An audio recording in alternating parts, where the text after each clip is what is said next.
Muy buenos días a todos. Sean bienvenidos al webinar Investigación Científica y Situación Actual de la Mosquitia, visto desde el punto antropológico. Le damos la más cordial bienvenida a cada uno de ustedes y Lara Pinto. Ella nació en Tegucigalpa, Honduras. Tiene un doctorado en antropología cultural con especialización en Mesoamérica por la Universidad de Hamburgo, Alemania, en 1980. Ha laborado para el Instituto Hondureño de Antropología e Historia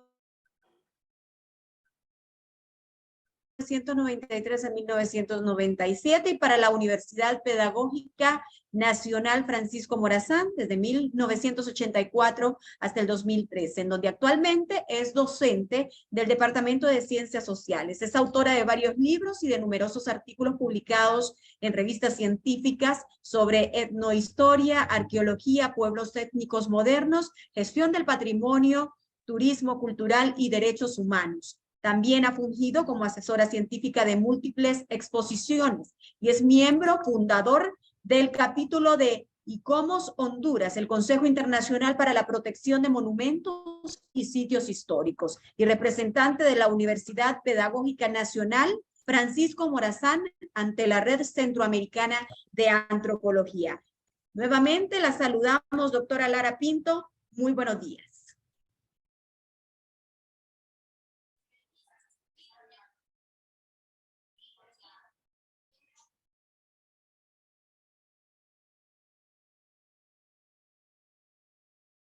Doctora Lara, buenos días.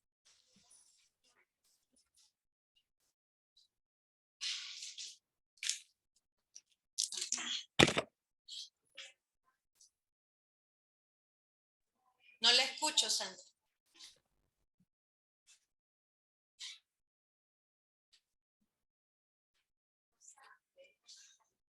Doctora Lara, buenos días. ¿Nos escucha? Sí.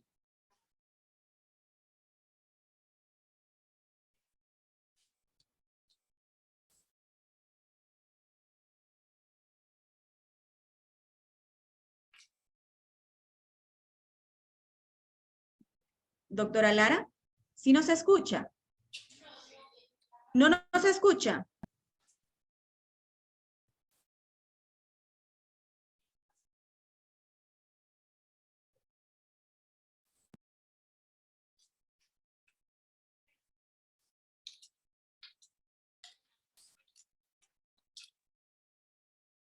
Bueno, permítanos un momento. Vamos a ver qué está sucediendo. No nos escucha, dice.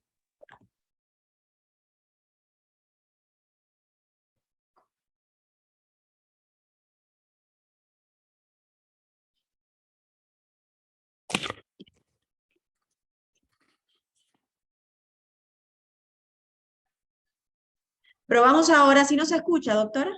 Ahora sí, gracias. Okay, perfecto. Ya hicimos su presentación, dándole la más cordial bienvenida nuevamente, doctora, a este webinar. Sé que hay muchas personas interesadas en escucharla y bueno, luego de haber dado también, les contaba un poco sobre la historia y sobre la hoja de vida de la doctora, le damos paso a usted, doctora Eugenia Lara Pinto. Un gusto que nos pueda acompañar esta mañana.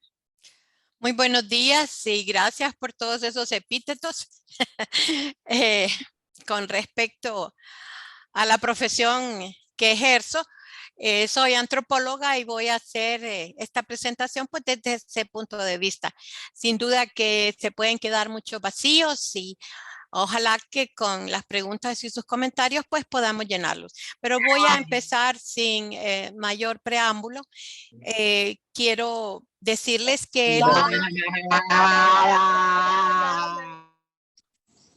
por favor cerrar sus micrófonos porque si no, no se puede escuchar.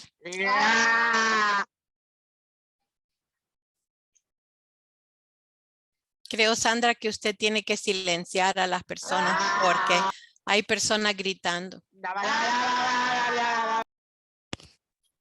Sí, ahora mismo estamos verificando, doctora, aquí. Giovanni Petersen, Giovanni Petersen.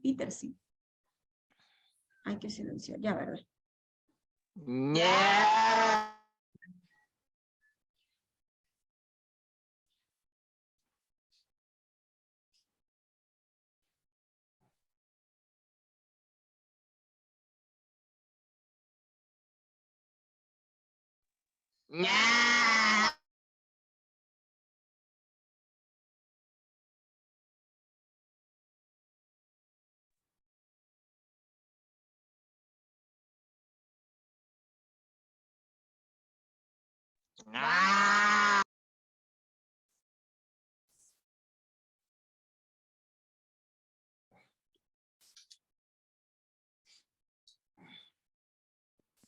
Ya, doctora, podemos continuar. Bueno, muy bien.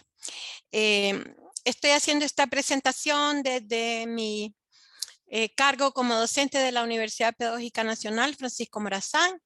Y en pantalla lo que ustedes pueden ver en este momento es un grabado que fue encontrado en las crucitas del río Anner alrededor de 1992. Es posible que ya no existe este grabado porque estaba en un peñasco cerca del sitio. Voy a tratar de avanzar, pero parece que... Bien, vamos a empezar con un poquito de historia. Estoy utilizando aquí a mi colega costarricense Eugenia Ibarra, que ha escrito sobre, en términos históricos, sobre la costa de los mosquitos, como se le llamó durante mucho tiempo. Y como pueden ustedes ver, es una extensión bastante grande. Una extensión que se refleja, en el caso de Honduras, en la jurisdicción que se le adjudicó al departamento de Gracias a Dios.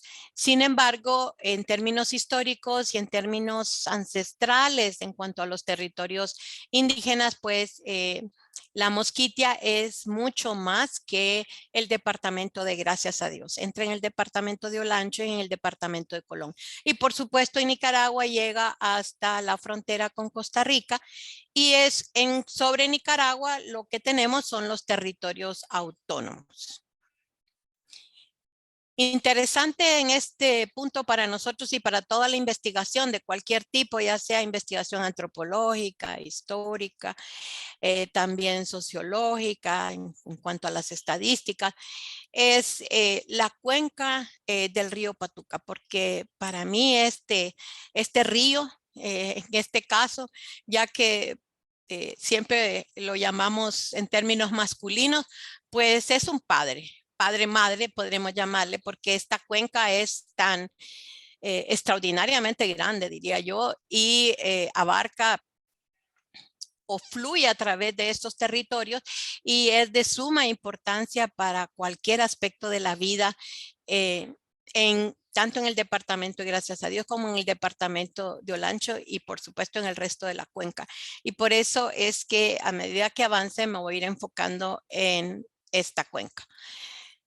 Precisamente en esta cuenca se han creado varias reservas. La Reserva del Hombre y la Biosfera, que es la primera, que es de 1980 y que está declarada por la UNESCO como Patrimonio de la Humanidad. Sin embargo, sabemos que en este momento se encuentra en la lista roja debido al desastre ecológico, podría yo decir, que está sucediendo precisamente no solo en la reserva de la biosfera del río Plátano, pero también en la reserva Tahuaca-Azagni, que ya es un desastre consumado, y en el Parque Nacional Patuca.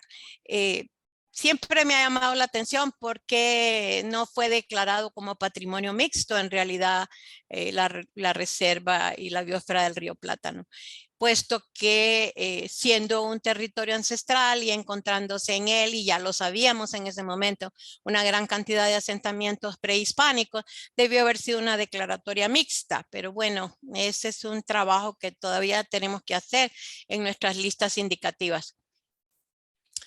Durante mucho tiempo, a finales de los 2000, se habló mucho de este corredor biológico mesoamericano que quedó, pues, hasta donde yo sé, quedó en papel porque no se continuó el trabajo que se suponía se iba a hacer.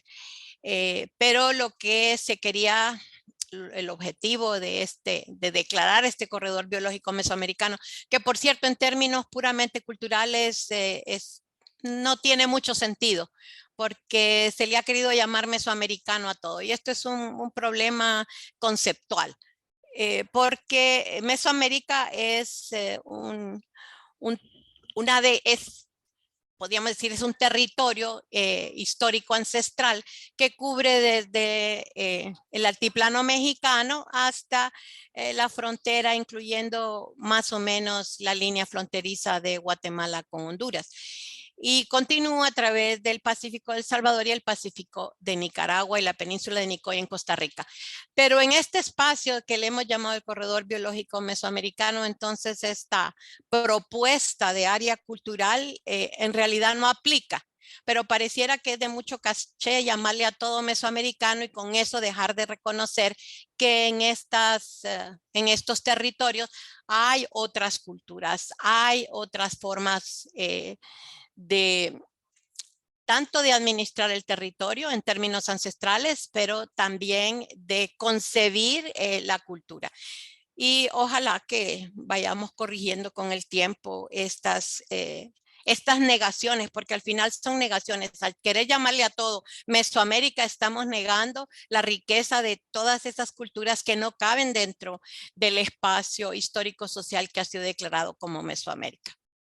Otra vez, aquí pueden ver ustedes la reserva del río Plátano, la reserva de la biosfera Tahuacá-Sangni, el Parque Nacional Patuca, y ya no me voy a referir al resto, en el caso de Nicaragua, que es la reserva Bozaguas, que también es parte de este asunto. Ahí le falta una S a Bozaguas, pero interesante en este caso que ahí están las represas, y estas represas están aprobadas desde más o menos hace 20 años. O sea que no es nada nuevo que se esté pensando nuevamente en Patuca 2A. Y bueno, Patuca 3 ya sabemos que ya está en funcionamiento, no sé hasta qué punto, porque la última conferencia a la que asistí precisamente sobre eso, no parece que está trabajando con toda su fuerza. Pero sí no se tomaron las medidas necesarias para evitar que esto tuviera un impacto ambiental. Se pudo haber hecho siempre una represa, pero se pudo haber hecho de tal manera que se pudiera mitigar ese impacto que sí se está sintiendo y se va a sentir cada vez más en el resto de la cuenca del río Patuca. Aquí pueden ustedes apreciar la extensión del llamado corredor biológico mesoamericano en la porción de Honduras, ¿verdad? Toda la cantidad de hectáreas que incluye. Y es bueno también mencionar todas las otras zonas de amortiguamiento que existen, la Reserva Biológica Rurú, la Reserva Forestal Mocorón, la Laguna de Caratasca, ¿verdad? La Reserva Forestal del Río Tinto, el Parque Nacional Guarunta, la Reserva Antropológica del Carbón, buenas intenciones, y en el caso de la Reserva Antropológica del Carbón, que la conozco en primer lugar, es una figura que se encuentra en el vacío porque no ha sido en realidad definida ni reglamentada, que es lo que es una reserva antropológica, y por tanto entonces las medidas de protección tampoco son aplicadas como deberían ser. En el caso de la Reserva Antropológica del Carbón, no importó que fuera una reserva antropológica, no importó que la represa que se hizo fuera a impactar la principal reserva de agua de todo el territorio Pechtimbén. Sí, a pesar de ese impacto tan grande que iba a tener esa represa sobre el territorio Pech y sus fuentes de agua, se construyó la represa hidroeléctrica. Y sin ningún beneficio. Lo más terrible de todo esto es que se construyen este tipo de obras de infraestructura que obviamente el país necesita, pero necesita que se hagan con todos los criterios técnicos necesarios y que además sean para fortalecimiento y para beneficio de las poblaciones locales. Y eso es lo que nos vemos, que estén beneficiando a las poblaciones locales. En el 2013 se hizo la actualización del plan de manejo de la reserva de la biosfera Tahuacá-Sangni. Por cierto, fue el resultado de un trabajo propio de la etnia Tahuaca.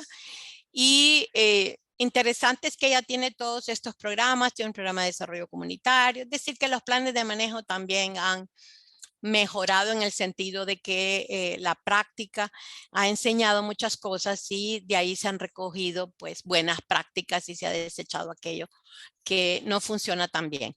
En este caso, estos programas son muy importantes para la investigación, el programa de desarrollo comunitario, el programa de monitoreo de investigación y el programa de protección. Este plan de manejo es bastante avanzado porque incluye este plan de protección de los sitios arqueológicos y espeleológicos, que también sabemos que están en peligro, y no digamos toda la cantidad de sitios fósiles, ¿verdad?, que hay en toda esta región también están en gran peligro y están siendo destruidos. En cuanto a los sitios arqueológicos de los que habían en la zona de embalse de la represa Patuca 3 que quedaron inundados, el más importante en ese caso era Pueblo Viejo. Se hicieron diferentes intentos para hacer el rescate arqueológico, para hacer, y que fuera más que un rescate, más que subsanar la destrucción que ya estaba teniendo lugar, sino que además fuera una investigación integral. A pesar de todos los esfuerzos no se logró. Sabemos que ya que existían los sitios porque estaban registrados, la mayor parte de ellos, debido al tamaño que tenían. Eran conocidos y estaban registrados por el Instituto Hondureño de Antropología e Historia, algunos de ellos. Sin embargo, no se pudo hacer realmente un trabajo de largo plazo que hubiera implicado un rescate que a lo mejor nos hubiera ayudado a comprender mejor por qué estaban esos sitios ahí y la función que tenían. Aquí pueden verlo ya en un mapa. Colocados esos sitios arqueológicos que quedaron algunos inundados y otros destruidos porque cuando se construyen estas grandes obras de infraestructura debido a que no hay ninguna concientización para el personal ni para la población local, aun cuando la población local es mucho más respetuosa.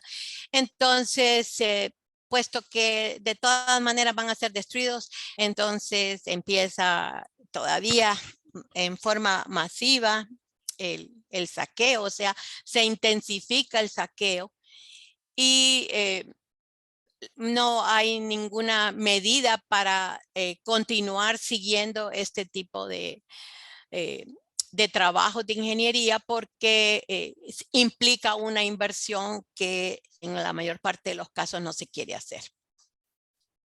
Este también aquí es un mapa de Pueblo Viejo, el sitio más grande, como pueden ver.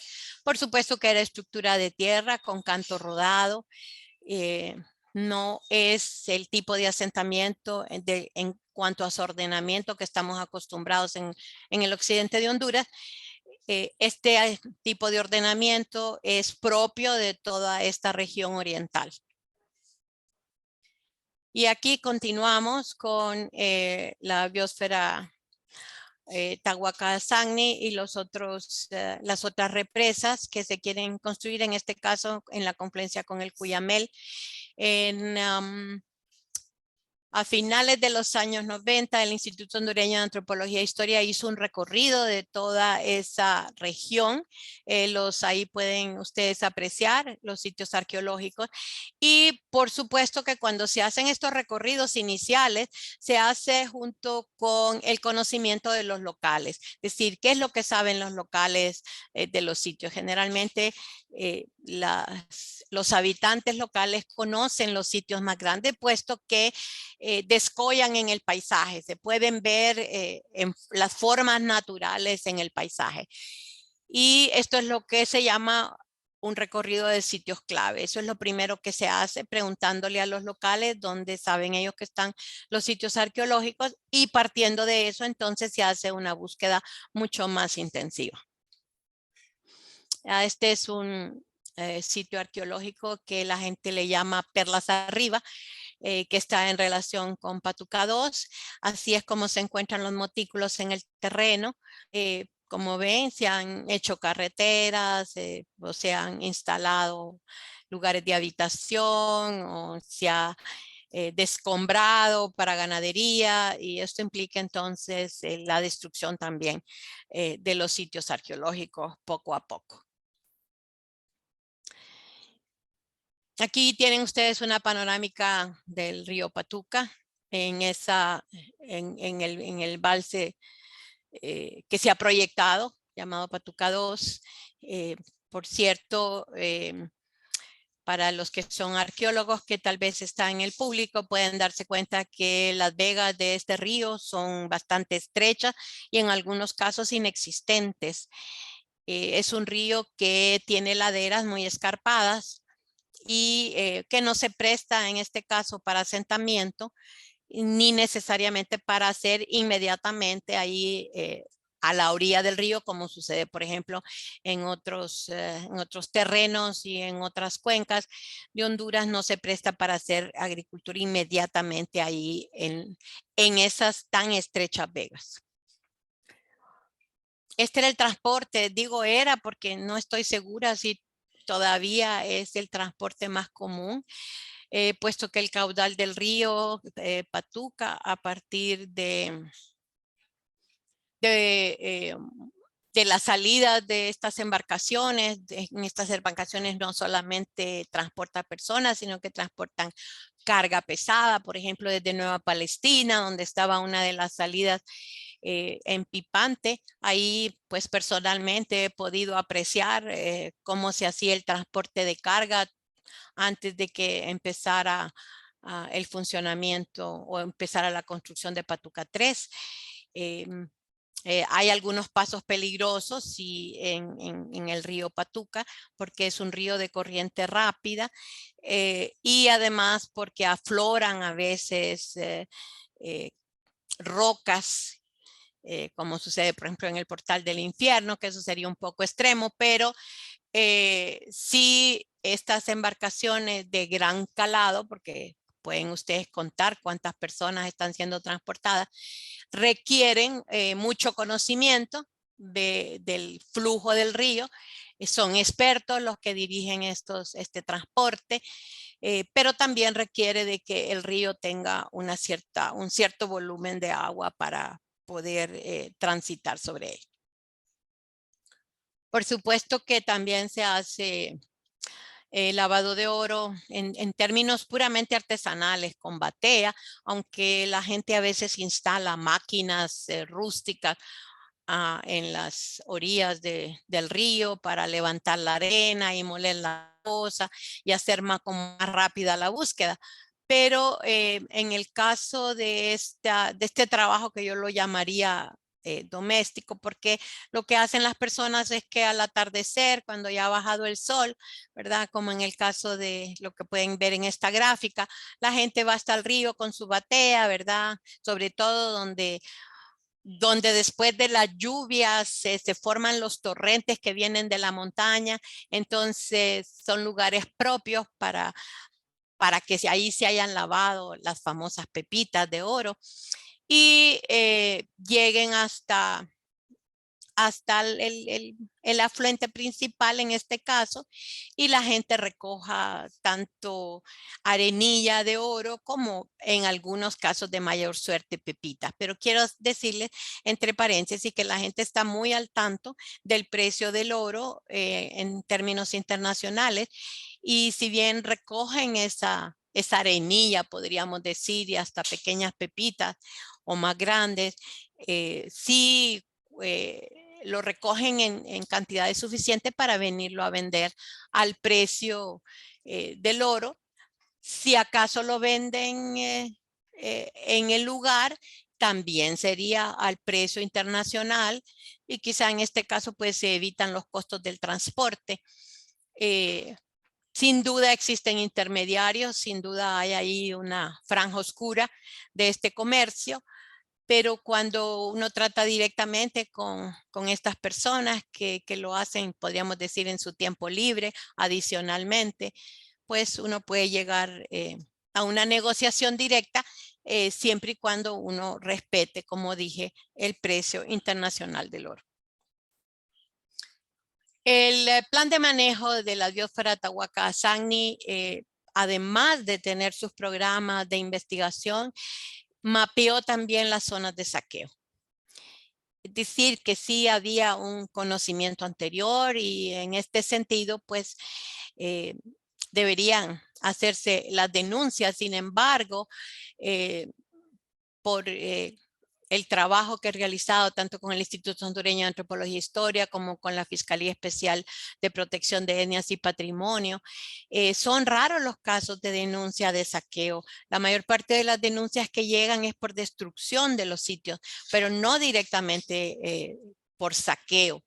Es bastante difícil identificar a estos saqueadores, puesto que es una cadena, porque podemos empezar con el saqueador ocasional, digamos que simplemente pasa por el sitio, que lo conoce y que prueba su suerte a ver si encuentra algo.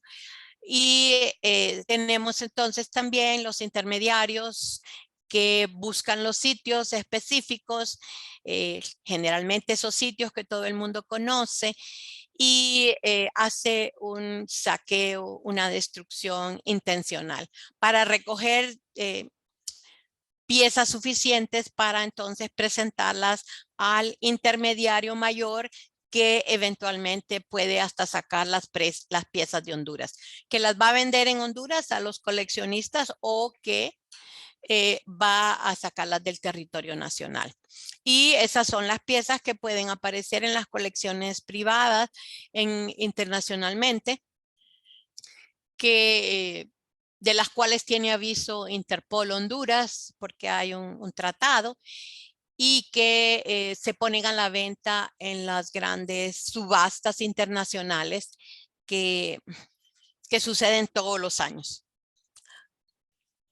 Ahora quiero volver un poco a la investigación etnográfica. En realidad, el primer etnógrafo moderno fue Edward Consemius, que su primera profesión no era ser etnógrafo, pero quizá el hecho de que ya estaba en el lugar y que era un hombre educado, estudiado, le despertó la curiosidad por saber mucho más del trabajo que estaba haciendo. En realidad, él era el factor de una gran compañía luxemburguesa que cortaba madera en la Mosquitia y que sacaba madera para Europa. Y permanecía largos periodos de tiempo, varios años en este caso permaneció en la Mosquitia, y escribió sobre todas esas cosas que vio desde un sentido que podríamos llamarle una descripción etnográfica. Y sí, también describió estos sitios arqueológicos que en esa época le llamaban antiguales. Y había de todo tipo. Lo que más le llamaba la atención a Consemius, además de la descripción de los sitios, describió también los comportamientos alrededor de ellos, que eran de todos los tamaños y que muchos de ellos estaban esculpidos. En el siglo XX, que Consemius estuvo a principios del siglo XX en la Mosquitia hondureña. En el siglo XX hay una investigación que hizo en 1985 el Instituto Hondureño de Antropología con arqueólogos ingleses en una operación que fue financiada por el gobierno británico, que se le llamó Operación Raleigh. Y fue un reconocimiento a lo largo de la biosfera del río Plátano. En esa época se localizaron más de 80 sitios arqueológicos con más de 200 estructuras. Las estructuras en esos sitios arqueológicos no son muy altas, pero son largas. Algunos pueden tener 80, 100, 120 metros de largo y tal vez pueden tener 2 metros, 1,50 m, 3 metros, ¿verdad? Es una rareza encontrar, pero las hay, algunas que tengan 15 metros de altura, por ejemplo. Pero esto es muy común de toda esa región, este tipo de construcciones. Por eso es que cuando se dijo en una campaña mediática, que creo que ha causado más mal que bien, que no se había hecho nunca investigación arqueológica, se estaba faltando a la verdad. Porque sí, el Instituto Hondureño de Antropología e Historia había hecho investigación que tenía registrada no para el público, porque en este caso se trata simplemente de investigación científica que no termina de inmediato una vez que se localiza un sitio. La localización de un sitio o de un sistema de sitios es el primer paso. Luego hay que hacer excavaciones intensivas y las excavaciones intensivas requieren una fuerte inversión de tiempo y de recursos. Inversión de tiempo y de recursos que hasta la fecha, pues, aparte del sitio arqueológico de Copán y de la inversión que se hizo en la zona de Embalse del Cajón, no se ha vuelto a hacer en Honduras. Este es un sitio en un afluente en el río Ano, un afluente del río Huampú. Esta es, si lo comparamos con los otros mapas que ahora existen, los mapas rectificados, este es uno de las de la arquitectura o del sistema arquitectónico común de esos sitios. Como ven, son estructuras largas, no son muy altas. Generalmente están cerca del río, tienen rampas empedradas que bajan al río. Este sitio, cuando yo lo conocí hace 25 años, quizá más, estaba totalmente cubierto de bosque. Era una selva tropical donde se encontraba este sitio. Hoy en día es un llano. Es un llano y ahí está el sitio, ahí se ven las formas en el terreno, ¿verdad? Sin ninguna protección. Y en cualquier momento el hecho de que ya está desprotegido por la naturaleza también, pues va a traer consigo que se van a hacer construcciones encima de los montículos, porque eso sucede muchas veces cuando no hay medidas de protección, que como ya están estos cerritos o lomitas ya están altos sobre el terreno, en un terreno donde llueve copiosamente, entonces pues qué fácil construir precisamente sobre estas plataformas para evitar estar directamente en el lodazal, digamos. Es una vista de la Mosquitia, que bueno, no sé qué tan ideal será esta vista. Últimamente cuando he hecho los vuelos comerciales hasta Puerto Lempira, hay cada vez me parece que avanza más el descombro, pero quisiera soñar que así estuviera toda la Mosquitia. Y bueno, en los trabajos que se hicieron en la búsqueda de la famosa Ciudad Blanca, de los cientos de ciudades blancas que existen en ese territorio, se utilizó una tecnología que no necesariamente porque es nueva, es una tecnología que ya se había utilizado en Belice, en Guatemala, en México, bueno, por supuesto en los Estados Unidos se había utilizado la tecnología LiDAR, esa tecnología que permite hacer, pues, digamos en términos sencillos, hacer fotografías del terreno, pero de tal manera que se pueda quitar toda la vegetación y queden las marcas en el terreno. Y en este caso, pues se utilizó este método en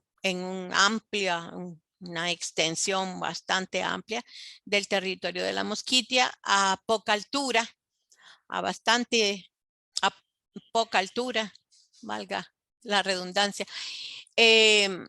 Lo cual permitió en este caso localización de formas en el terreno que son muy típicas de las que dejan los sitios arqueológicos una vez que se erosionan. En el 2012 que estuve un poquito más cerca de este espacio trabajando tanto con la prevención del saqueo y también haciendo conciencia sobre la importancia de la conservación. Había una iniciativa de Pahuanca, de una ONG, para establecer un museo comunitario. Han pasado casi 10 años, más de una década. No sé si, o me parece, porque no he escuchado nada más, que no avanzó mucho, pero este tipo de artefactos enteros o quebrados los podemos encontrar en las viviendas y con la esperanza pues que sean conservados ahí para que en algún momento pasen a ser parte de un museo comunitario. Sin embargo, en términos de la investigación arqueológica ya se perdió lo más importante, que es el contexto. A los arqueólogos en realidad las piezas no nos interesan tanto por bellas. Claro que reconocemos la belleza, claro que reconocemos el valor del conocimiento técnico para la elaboración de una pieza. Claro que nos damos cuenta de todo el trabajo que se tuvo que hacer con las fuentes de materia prima. Eso es indudable. Sin embargo, ¿qué es el contexto para los arqueólogos? El contexto es el cómo se encontraba la pieza, dónde se encontraba la pieza, con qué más estaba asociado la pieza, para poder hacer una interpretación, porque si no, entonces tenemos piezas muy bellas, de las cuales a veces no podemos decir ni siquiera las fechas, las fechas relativas en que fueron elaborados o fueron depositadas, porque ya se destruyó el contexto. En el contexto generalmente encontramos restos, pedazos de tiestos, pedazos de tanto de obsidiana como de pedernal o de otras piedras de colores que se dejan pulir, que hay muchas en Honduras de ese tipo. Y eso es lo que nos habla de por qué se encuentra esa pieza ahí, por qué fue depositada ahí, para cuál pudo haber sido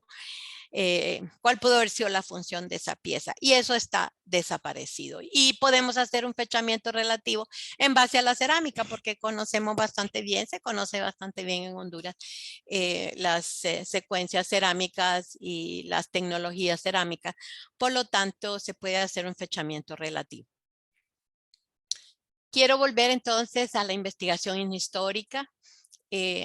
Y esto porque yo hice mi tesis de doctorado sobre el patrón de asentamiento de la provincia de Honduras alrededor de 1500, y a través de esa investigación pude establecer que el territorio estaba dividido en provincias en términos de la nomenclatura española, pero en cacicazgos o señoríos o sociedades de rango. Es decir, sociedades estratificadas, agrícolas y sedentarias, con excepción de algunos territorios, como es el territorio de la Taguzgalpa, que no debe ser confundida con Tegucigalpa. Taguzgalpa muy posiblemente viene de Tahuiste, de la palabra pech, que significa brillo, oro, blanco. Y sí, en las crónicas se habla constantemente de ese territorio rico en oro, una especie de El Dorado, que quizá no fue parte de la conquista inicial del territorio, no fue parte de la pacificación inicial del territorio, pacificación entre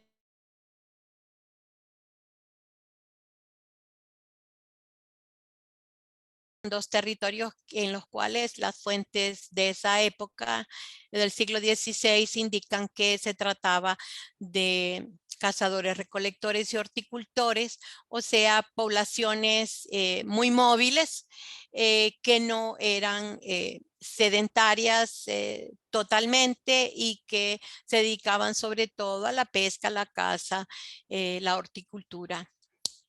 Y esto en términos de investigación, pues yo he continuado escribiendo al respecto y hay otros también que están interesados en todo este trabajo, aunque a veces cuando trabajamos en etnohistoria se nos dice que no tiene mayor mérito porque estamos trabajando con fuentes históricas, pero la interpretación de las fuentes históricas por los antropólogos es totalmente distinta a la interpretación de las fuentes históricas que pueden hacer los historiadores, que por cierto es muy importante la interpretación que ellos hacen, pero es otro tipo de interpretación, o la interpretación que pueden hacer los sociólogos. Y para esto un ejemplo, Von Davison y Fernández trabajaron en los años 80, trabajaron con fuentes históricas y la toponimia para delimitar el territorio ancestral Tahuaca. O sea, otra vez, utilizaron fuentes históricas, pero también utilizaron la toponimia. Y así pudieron establecer la extensión máxima del territorio ancestral Tahuaca. Y este es el tipo de cosas que se puede hacer. Claro que hay que corroborarlo, perdón, en terreno. Pero este es el tipo de cosas que se puede hacer con las fuentes históricas desde la perspectiva antropológica, lo cual no quiere decir que no vamos a trabajar con geógrafos, con sociólogos, con estadistas, por supuesto que sí. Hoy en día la investigación es interdisciplinaria. Aquí tenemos en términos modernos el territorio Tahuaca, que según las últimas noticias que tengo, pero no he hecho el viaje, tengo que hacer el viaje yo misma para verlo con mis propios ojos. La mayor parte de estos asentamientos están despoblados o ya no viven ahí Tahuaca. Y bueno, tenemos también el otro fenómeno, puesto que como hondureños que son, todos los pueblos indígenas y afrohondureños pueden desplazarse a donde quieran en el territorio nacional. Según las últimas estadísticas, el 16% de los miembros de los pueblos indígenas viven hoy en día en espacios urbanos, sobre todo en la costa norte del país. Y por supuesto que esto presenta un campo importante de investigación que está prístino en Honduras. En otros países como en México ya hay estudios profundos al respecto, o en Colombia, pero en el caso de Honduras esto está todavía en pañales. Y es obvio que el hecho de trasladarse a los centros urbanos no significa una negación de su cultura. Por supuesto que no. Es una búsqueda de mejores oportunidades, así como todos buscamos mejores oportunidades. Las oportunidades que no llegan a sus territorios, que han sido porque se encuentran en el abandono, pues las oportunidades que no llegan a sus territorios tienen que buscarlas en otras partes. Y los centros urbanos, sobre todo en el norte del país, ofrecen esas oportunidades, sobre todo para las mujeres. Ofrecen la oportunidad de que puedan también estudiar, de que puedan tener una mejor educación, y esa es la razón por la cual entonces muchas mujeres, en este caso mujeres jóvenes, emigran a los centros urbanos. Y hay un trabajo muy interesante que ha sido realizado por, en este caso es una geógrafa que ha trabajado muy de cerca con la población Tahuaca y nos muestra cómo durante mucho tiempo se organizó la vida doméstica, la forma en que se organizó la vida doméstica. Esta geógrafa trabajó, McSweeney, trabajó con personas mayores que le contaran cómo había sido la vida antes, cómo de qué manera en este caso también obtenían efectivo, a qué se dedicaban, y así pudo ella levantar una historia que fue contada por la misma gente sobre su vida. Ojalá que otros muchos continúen sobre esta senda, porque es importante tener este conocimiento. Y aquí tenemos un cuadro de amenazas para las reservas de biosferas. En realidad todas las reservas de biosfera están amenazadas en este momento, pero aquí específicamente en el caso de Bozaguas, y que incluye, recuerden, Bozaguas está en Nicaragua, ¿verdad? Pero el corazón de la biosfera o el corazón del corredor biológico mesoamericano lo forman tanto la reserva de Río Plátano como el Parque Nacional Patuca, la reserva Tahuacá-Sangni, o sea que todo en su conjunto se consideraría el pulmón, uno de los pulmones de Centroamérica, ¿verdad? Vamos a pensar también que todavía tenemos un pulmón grande en Panamá, entre Panamá y Colombia, ¿verdad? Y que este sería el otro pulmón que deberíamos estar conservando. Y voy a terminar simplemente recordándonos que precisamente aquí es donde se van a hacer esas grandes obras, o sea, ya se hizo una de ellas de infraestructura, pero que no necesariamente están beneficiando a la población local. Estas obras serían de ser en beneficio de todos los hondureños, pero sobre todo en beneficio de la población rural y en beneficio también de los territorios en los cuales habitan los pueblos indígenas, porque con esto también se está reduciendo su capacidad de sobrevivencia. Bien, yo me quedo aquí y si acaso hubieran preguntas, pues con mucho gusto las contesto o comentarios. Bueno, muchísimas gracias, doctora Lara. Sí tenemos varias consultas. Bueno, que contestándole también a Carlos López, nos dice que sí está excelente presentación la de la doctora y podremos ver una vez finalizada toda esta presentación en alguna otra plataforma de la CENACYT. Bueno, recuerden que esta plataforma queda en la plataforma de Facebook y también la vamos a subir a YouTube, igual que el webinar del viernes que fue el del Master Grace de Prahuanca, va a estar en Facebook y en YouTube para que ustedes puedan verla en estas plataformas.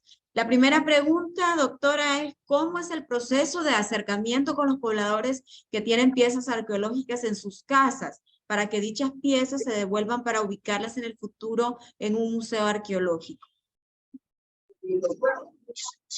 Bien, las personas que tienen piezas en sus casas, si vamos a volver al ejemplo que yo puse, en realidad su intención no es la de destrucción. Están recogiendo, en mi experiencia hasta ahora, lo que están recogiendo son las piezas que prácticamente se encuentran a flor de tierra. Ha sido tradicional entre los PECH, cuando necesitan una piedra de moler, ir a esos sitios a buscar una piedra de moler, porque ha habido muchas que se encuentran simplemente tiradas, podríamos decir, ¿verdad? Esparcidas en el espacio. Sobre esto escribí un artículo que se llama sobre comunidades de práctica. Escribí un artículo que está publicado en la revista de Ciencias Sociales de la Universidad Nacional Autónoma, que les recomiendo porque aquí no puedo entrar en los detalles. Pero esto significa entonces que las personas que conocen dónde están los sitios van y se traen, digamos, una piedra de moler que está a flor de tierra. Esto es una cosa. Otra es ir intencionalmente a escarbar, no le voy a llamar excavar porque excavar solo puede dar autorización en el Instituto Hondureño de Antropología e Historia, con la intención de recobrar piezas para la comercialización. Pienso que aquellos que tienen piezas y que son habitantes locales y que su interés no es la destrucción de los sitios y su interés no es la comercialización tampoco, pienso que sin duda pondrían esas piezas al servicio de un museo comunitario. Eso es lo que yo creo que se podría lograr. Ahora, aquellos que están saqueando sitios y está sucediendo en el presente, aquellos que están saqueando sitios para comercializar las piezas, eso es otro asunto, porque eso está prohibido por la ley de protección del patrimonio cultural de la nación. Ese es un delito y también ahora es un delito que se encuentra consignado en el nuevo Código Penal. Entonces ya no solo es un delito de multa, sino que es un delito que puede implicar también cárcel. Y esto es debido a que en realidad ha habido un extendido saqueo, podría decir un extendido saqueo y destrucción de sitios. Como digo, lo que se denuncia generalmente es la destrucción del sitio, no se denuncia saqueo, pero en la destrucción del sitio va el saqueo porque es un saqueo oportunista. Ahora, lo que sí yo recomendaría ir a todo el mundo, ¿verdad? Es que dejemos los sitios en paz, que si no tenemos la capacidad para hacer una investigación científica propia, lo mejor es que permanezcan ahí donde están hasta el momento en que sea posible hacer una investigación integral que incluya también el estudio del entorno, que incluya el estudio de la fauna, de la flora, de la limnología, qué sé yo, de todo, para que tengamos una idea completa del mensaje que tiene ese sitio, que tiene ese sistema de sitios arqueológicos para nosotros en el presente. El Instituto Hondureño de Antropología e Historia lo que hace es hacer campañas de concientización, campañas que las hace por la radio, la televisión, pero la verdad es que No hay ejército en el mundo que pueda proteger los sitios arqueológicos hondureños porque todo Honduras es un sitio arqueológico. Por lo tanto, debemos ser los ciudadanos, los guardianes de esa riqueza histórica que tenemos. Muchas gracias, doctora. Le vamos a dar la palabra al ingeniero Jorge Salaverry, que levantó la mano para que haga su consulta. Gracias, muchas gracias y un saludo caluroso a la doctora Gloria Lara, a quien aprecio mucho, amigo del doctor Hasman también, y de otros amigos como el doctor Chris Beckley, que fue el pupilo, digamos, del doctor Hasman y siguió haciendo los estudios en Río Plátano. Doctora, quiero contarle que durante estos años, 30 años en la llanura, pues hoy estoy de subsecretario en la Serna, que agradezco mucho que se me haya dado ese voto de confianza porque queremos ver cómo rectificar el camino. Le quiero así rápidamente darle una película de la actualidad. 30 años viajando por el territorio, soy 0901, nativo de la Mosquitia orgullosamente, y por ahí viene mi gran compromiso con los pueblos nativos de toda la Mosquitia. Quiero contarle, doctora, que del 2010 para acá, se han deforestado más de 250,000 hectáreas de bosque tropical lluvioso. Conocemos con sitios arqueológicos, pueblos, culturas vivas. La mayor biodiversidad del país está ahí, entre Río Plátano, Reserva Tahuaca, en Parque Nacional Patuca, que aunque está fuera de la Mosquitia, está conectado a todo el sistema de áreas protegidas de la Mosquitia. Y hay un territorio que no se mencionó, doctora, es Guarunta y las montañas de Rurrús, Mocorón, hasta pegar a Guasvila, que de una manera así resumida, doctora, todo el territorio, todo está bajo ataque por ganaderías que están haciendo alta especulación de tierra. Hay 216 pistas clandestinas en todo el territorio, principalmente en territorios de sabanas, pero hoy también en bosque latifoliado. El territorio durante estos últimos 10 años en particular, un poquito más atrás, pero los últimos 10 años, se ha cooptado, se ha controlado por la narcoactividad. Y quiero contarle que consejos territoriales como Fitmos en Mocorón ha sido controlado por personas, no quiero usar la palabra porque luego me van a demandar, pero personas, yo les quiero llamar pícaros más bien, que todo mundo los conoce en el territorio. Y en este momento quieren reelegirse. Si usted logra ver una imagen satelital, se va a dar cuenta de la realidad que está ocurriendo en estos territorios. Yo le llamo por ahora, doctora, y tal vez, no sé si estaré siendo muy exagerado, que hemos recibido una metástasis ambiental, pero creo que todo es reversible y creo que deberíamos unir esfuerzos. El sitio Ciudad Blanca por el río Ujra, que usted lo tiene aquí ahorita en la cuenca de Patuca, el río Ujra en sus cabeceras ya hay un descombro nuevecito de hace un mes, a pocos kilómetros del sitio denominado Ciudad Blanca o Ciudad Jaguar, que por cierto está en las cabeceras de Río Pao, en ese gran valle. Y como conocedor del territorio, la verdad es que estoy altamente alarmada y creo que deberíamos de declarar un SOS en toda la Mosquitia, que es un territorio indígena que está siendo controlado por estas personas, llamémosles pícaros, por no usar la otra palabra. El territorio está altamente amenazado, y le voy a contar así rápido, doctora, en el sitio arqueológico de las cabeceras de Río Tuaz está la comunidad Carrizal, tiene 10 años. Carrizal está regalando 40 cabezas de ganado a las Marías para que se abra la carretera de Río Guapote a Guajahuala por los petroglifos, Hualpulbancirpe, Hualpulbantara, todo el valle. Ahí después tenemos que platicar porque le tengo que dar muchísima más información de campo, 30 años de conocimiento. Quieren darle 40 cabezas para que los Pech de las Marías, que ya está siendo completamente desplazado los pueblos. Ahí anda gente montado a caballo y empistolados. Están desplazando a los hermanos indígenas de las Marías en el sitio de Carrizal, que ya hoy son personas de estos pícaros, que hay que definir la palabra pícaro después. Están controlando el territorio. Mire, doctora, ya hay asociación de ganaderos en ese lugar Carrizal, cabecera de Tuaz, que era un sitio arqueológico importante. Están armando asociación de ganaderos reconocidos por la FENAC en Huampusirpi, y ahorita en este momento están organizando la asociación de ganaderos en Rurrús. Todo esto son una forma de colonización o de neocolonización, de despojo, de desplazamiento, violencia, pistas de narcotráfico. Creo que deberíamos de declarar un SOS y ponerle atención especial a todo el territorio de Gracias a Dios.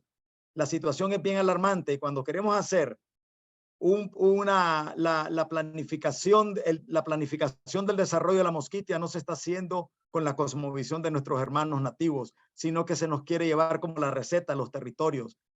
La situación es grave, doctora. Me gustaría tal vez compartir con usted más información, mandarle las amenazas del doctor Eric Nielsen, solo de Río Plátano, pero él está monitoreando desde hace más de 10 años el cambio de uso de la tierra, las narcopistas, puestos de control militar. La situación es grave, doctora. Y obviamente soy testigo. Los amigos de las Marías tienen bonitas piezas arqueológicas enterradas que lograron rescatar. El sitio de Mairinticni en el Valle de Guajaguala fue completamente tres pipantes llenos de piezas arqueológicas impresionantes, doctora, similar al sitio reconocido como Ciudad Jaguar. Según el doctor Beckley y otros amigos arqueólogos, antropólogos, hablan de más de 1000 sitios arqueológicos en el territorio. Y a mí no me sorprende. Y creo que ahí están. Yo conozco un montón, como Chilmeca, las cabeceras de las crucitas las crucitas de Lanner, obviamente, ¿verdad? Que lo conocimos en aquellos tiempos. Cielo Azul, usted está en lo cierto. Todo ese territorio hoy es pastizal. Aguaguas, Pao, cabeceras de Pao, la frontera agrícola y más ganadera que agrícola no para, doctora. Es una especulación salvaje de tierra que se está dando en todo el territorio. Creo que debemos de unir esfuerzos, hacer una reunión especial y me encantaría que tú estuvieras porque usted conoce el contexto histórico. Nosotros con los años nos sirven para hacer esta conexión y no perder esta conexión con el pasado, porque ya las nuevas generaciones han de creer que esto es nuevo y miran la jungla, pero no saben lo que el tesoro que estamos perdiendo y más a nuestros pueblos indígenas. Los Tahuacas están amenazados, hay desplazados, hay más de 1000 misquitos en frontera de Estados Unidos, doctora y auditorio, y quiero que sepa que la reserva Tahuaca ya está destruida en más de un 50%. La Parque Nacional Patuca lo mismo, en un 50%. Creo que debemos de pensar, tomar acciones urgentes. Tenemos 160 destacamentos militares, 3 batallones verdes, 1 destinado en el Aguacate para la protección de la reserva. Creo que debemos de unir esfuerzos para que esas estrategias de protección las hagamos de manera conjunta y no solamente ellos. Yo soy conocedor del territorio desde hace 30 años y creo que podemos aportar muchísimo. Pero con la fuerza de tarea interinstitucional ambiental, pues aquí estamos entre amigos. Los últimos 2-3 meses no me han tomado en cuenta. Me sorprende mucho que hay personas de la administración anterior que están controlando todo este tipo de reuniones. A mí eso me genera mucha sospecha. Estamos perdiendo y está amenazado uno de los grandes tesoros arqueológicos, antropológicos y naturales de Honduras. Y no podemos permitir que se pierda, doctora. Unamos esfuerzos y creo que desde Senacit debemos y junto Serna y CF, la Fiscalía de las Etnias, Fiscalía del Ambiente, saber cuáles las amenazas y en función de esa matriz de amenaza empezar a tomar acciones. Lo quiero dejar hasta ahí, doctora, y con gusto me encantaría que nos reuniéramos tomando un café y ponerla al tanto y mandarle alguna otra información de las amenazas que se están dando desde los 2010 para acá y que no continúan. Los pícaros, el tren de la destrucción no para, va con la misma velocidad y tienen controlado el territorio. Más o menos quería hacerle esta película de lo que acontece hoy, doctora, y cómo están amenazados todos estos sitios prístinos que todavía están y que se desconocen en el núcleo como ser Chilmeca y otros sitios en el núcleo de Río Plátano. Gracias, doctora. Le agradezco muchísimo, infinitamente. A ver qué día tengo el honor de abrazarla, tomarnos un café, platicar, porque creo que tenemos muchísimo que hablar. Saludes a todos, que tengan un bonito día. Aquí sigo pendiente. Sí, bueno, usted ha puesto el panorama todavía un poco más oscuro de lo que yo lo tenía en mente. Sí, es preocupante y quiero decirle que también yo soy miembro de la Comisión Nacional contra el Tráfico Ilícito del Patrimonio, que preside la fiscal especial de Etnias y Patrimonio Cultural. Yo pienso que ese es el camino que tenemos que, en esa comisión, por ejemplo, yo estoy ahí por ICOMOS, que es el Consejo Internacional de Monumentos y Sitios. Creo que esa comisión puede darle un espaldarazo, sobre todo al Instituto Hondureño de Antropología e Historia, porque necesita tener personas que puedan dar fe de todo esto en términos de la investigación antropológica y pues carece del, ya sabemos que el presupuesto del Instituto Hondureño de Antropología Histórica es pobre, tiene poco personal, no le hace falta personal calificado también. Aparte de sus 2 arqueólogos, pues no tiene a nadie más y eso es difícil poder con ello supervisar todo el territorio nacional. Pero bien, creo que en Senacid tienen mis señas, que por favor, Sandra, comparta ahí con el ingeniero Salaverry mis señas para que nos podamos comunicar y podamos estar pues podamos ver qué más se puede hacer, qué más podemos hacer una y otra vez, ¿verdad? Siempre tratando, como él dijo, desde la llanura, tratando siempre, pero bueno, ahora que hay una apertura, pues entonces tratar desde una plataforma que sea mucho más fuerte, podríamos decir en términos administrativos, así que estaré pendiente. Muchísimas gracias, doctora Lara, y también el viceministro de Serna, ingeniero Salaverry. Bueno, también esperamos que nos pueda acompañar en un próximo webinar. Estaremos pendientes, ¿verdad?, para que todos puedan conectarse y avisarles a través de nuestras redes sociales. Vamos a continuar con una de las siguientes preguntas. Hola, buen día, doctora. Me gustaría saber cómo ha afectado el cambio climático a la integridad y conservación de los asentamientos y áreas arqueológicas en la Mosquitia. Bueno, usted acaba de escuchar al ingeniero Salaverry y ya no tengo nada más que agregar. Quizá debe preocuparnos la destrucción que están teniendo los sitios arqueológicos, pero lo más preocupante es la vida de la gente que están siendo expulsados de su territorio por personas que no tienen escrúpulos y que quieren apoderarse de toda esa riqueza.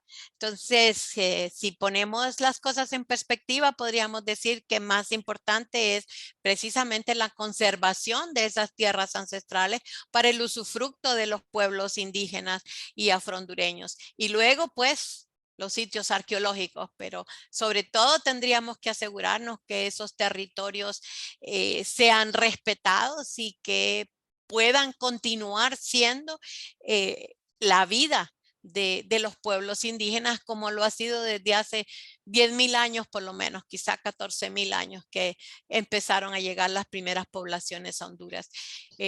El Instituto Hondureño de Antropología e Historia, como lo mencioné, hace un esfuerzo sobrehumano para atender todas las necesidades en el país, pero no tiene suficiente presupuesto, no tiene tampoco suficientes técnicos para hacer este trabajo y además este trabajo es un trabajo, como ya lo expuso el ingeniero Salaverry, esto no es un trabajo de una institución nacional, esto es un trabajo de todas las instituciones porque todas ahí tienen algo que decir y además de protección de las personas que lleguemos hasta esos espacios, porque en estos casos, sin tener la autoridad competente de nuestra parte, es muy difícil hacer investigación arqueológica o investigación antropológica o investigación de cualquier tipo que sea. Si no podemos proteger a las personas que hacen la investigación, entonces obviamente que no podemos tampoco evitar toda la destrucción que está sucediendo. Bueno, gracias, doctora. También tenemos una consulta de Luis Herrera. Dice, hola, saludos, doctora Lara. ¿Qué debería hacer el Estado o la Academia Nacional para realizar un cambio drástico y detener la pérdida de estos sitios? Protección militar, divulgación, fuentes de ingreso o comunidades locales, etcétera. Todo lo anterior. Así que podemos ponerle un cheque a todo lo anterior, pero además la toma de conciencia de la población hondureña, de todos nosotros, de todos y de todas. Esto no es un asunto solo de los pueblos indígenas y afrohondureños, no es un asunto solo del ICF, o no es un asunto todo de la SAG, un asunto del Instituto Hondureño de Antropología Histórica, o de todos aquellos que amamos esta tierra. No, tenemos que estar todos y todos en ello. Es una toma de conciencia general, una de la destrucción del ambiente, de que están siendo objeto de esos territorios y otros más dentro del país. Estos no son los únicos que están siendo objeto de esa destrucción. Y luego que colaboremos todos desde donde estemos. Ya la toma de conciencia es importante. Es decir, que seamos solidarios. Solidaridad es quizá la palabra más importante en este caso, que tengamos solidaridad unos con otros, porque ese pulmón que está desapareciendo lo necesitamos todos. Imagínense cómo hemos pasado esta sequía y esta sequía no se ha terminado. Lo que tenemos son unas lluvias en forma de chubascos, como le llama la gente popularmente, pero que al final no alimentan suficientemente la tierra para que tengamos una buena cosecha y que no padezcamos hambre, que ya está anunciada, ¿verdad? Para este año. Entonces necesitamos los hondureños y las hondureñas ser solidarias pensando que la protección de la biosfera del río Plátano, la protección del Parque Nacional Patuca, la protección de la reserva Pecho, de la reserva Tole en la montaña de la Flor y todas las otras que existen es en bien nuestro, es para nuestro propio bienestar, no es para otros, es para nosotros. Y cuando quizá tomemos esa conciencia, puede ser que todos juntos podamos hacer la diferencia.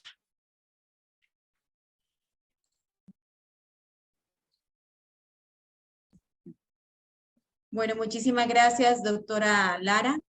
Para nosotros es de mucho aprendizaje que usted pueda brindarnos este webinar desde muy temprano, pues esperamos tenerla nuevamente con nosotros y agradecerle. Son muchas las consultas que tenemos, doctora, pero vamos a pasárselas a usted para para que nos pueda responder, igual transmitirlas a través de nuestras redes sociales en Facebook. Agradeciéndole a cada uno de ustedes, a todos los oyentes que han participado en este webinar y recordándoles que siempre estén pendientes de nuestras redes sociales porque estaremos anunciando cuál será el webinar de la semana. Nuevamente, doctora Lara, muchas gracias. Gracias a ustedes por escucharme, gracias a ustedes por permitirme mandar este mensaje que al final yo ciertamente soy investigadora, pero la investigación es para que sea de beneficio de todos y todas las hondureñas. La investigación no es para que se quede en los libros ni para que se quede en el gabinete, la investigación es para que nos sirva, para que seamos mejores ciudadanos y ciudadanas, pero también para que conservemos esta tierra nuestra, hermosa, única que tenemos y que no dejemos que fuerzas oscuras destruyan algo que tiene que ser de beneficio para todos y todas. Gracias.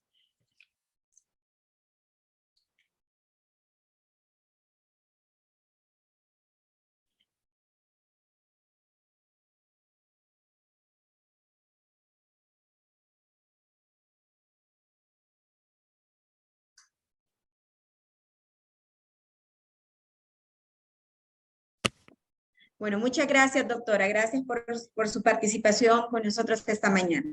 Que tenga un feliz día. Hasta luego.